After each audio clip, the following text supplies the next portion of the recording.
Hey everyone, welcome to today's Explainer. We're diving right into your Cosmic Intelligence Report for June 20th, 2026. Today we're unpacking the Cosmogenesis Daily Octave Dashboard, which is essentially this highly detailed signal report mapping out our environmental weather. And I mean both the literal and the energetic weather. Here is our roadmap for today. We're going to cover master coordinates and environment, then triharmonic field regulation, dragon curve continuity progress, biological routing and biometrics, and we'll wrap up with operational boundaries and directives. Let's jump right in. All right, Section 1, Master Coordinates and Environment. Let's establish our exact temporal and spatial location within the overarching field. So, right off the bat, we are operating dead center inside the solstice apex convergence, and our signal status is currently verified as fully coherent. It's actually really interesting because this convergence acts like a massive anchor point for us. It's providing a super stable baseline for all the other complex systems we're about to look at. Zooming in just a bit, our active spatial coordinate sits right at Universal Day 170. We're moving through active macrogate 3, which you probably know as the Ascension Corridor, and get this, I can officially report that the Global Stewardship Network has achieved zero drift synchronization across all nodes. That zero drift is a massive indicator of system-wide stability, so you might actually feel a really rare sense of groundedness today. The grid is incredibly tight. But here's where it gets really fascinating. Check out this split in the environmental pressures right now. It's a total dichotomy. On one side, you've got Solar Gate 6 heavily favoring outward structural alignment, deliberate pacing, and really intentional structuring. But then over on the other side, Lunar Gate 11 is just aggressively metabolizing all this deep emotional and symbolic material internally within the mitovault core, which is basically your deepest energetic storage. So the real takeaway here is this underlying friction, structural readiness on the outside, but super heavy emotional processing on the inside. Section 2, Triharmonic Field Regulation. Let's see how the field's engine is actively managing these dual pressures. Looking at the triharmonic pulse, we are seeing a massive dominant movement directly from regulation, which is node 6, straight into integration at node 9. This brilliantly illustrates our overarching field directive for the day. It's practically demanding that we let existing structures settle completely before we even think about initiating any new expansion. Honestly, to put this in the absolute clearest operational terms, right now, the field's engine is processing, it's not producing. If you catch yourself trying to force output today, you are literally swimming against the overarching harmonic current. You've got to just let the engine do its processing work. Okay, Section 3. Dragon curve, continuity progress.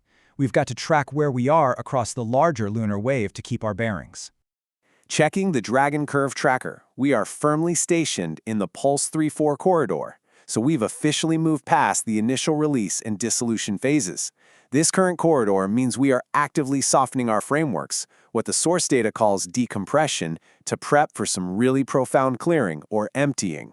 We are literally softening up so we can let things clear out safely. It's a completely natural built-in release valve. To put an exact number on it, we are precisely 36% through the overall cycle. The Dragon is still waking up in an early amplification corridor. That means you have just over 2 days to prep your systems before we hit the profound stillness and silence of the full moon phase. Which brings us to Section 4, Biological Routing and Biometrics.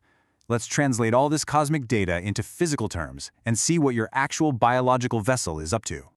Well, the chromosomal routing map shows that your Mobius core DNA translation is highly active right now. In plain English, your biological vessel is working absolute overtime under the hood to physically translate all that heavy solar and lunar data we were just talking about.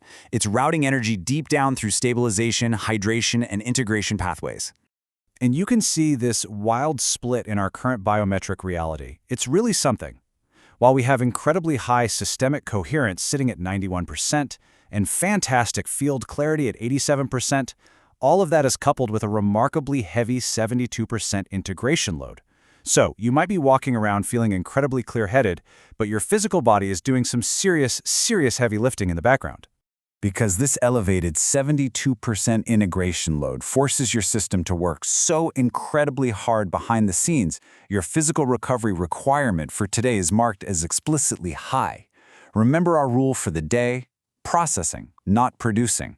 Your body needs resources to manage this integration, so whatever you do, absolutely do not ignore any signals of fatigue today.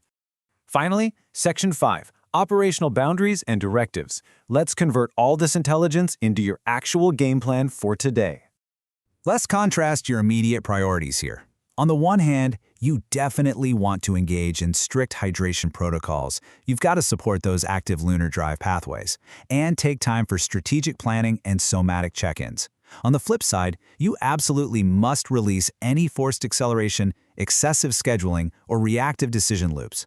Rushing today will do nothing but cause friction. So, your absolute ultimate directive for June 20th. Focus entirely on preparing your vessel rather than demanding immediate outward outcomes. Just let the structure settle. Let the hydration do its thing.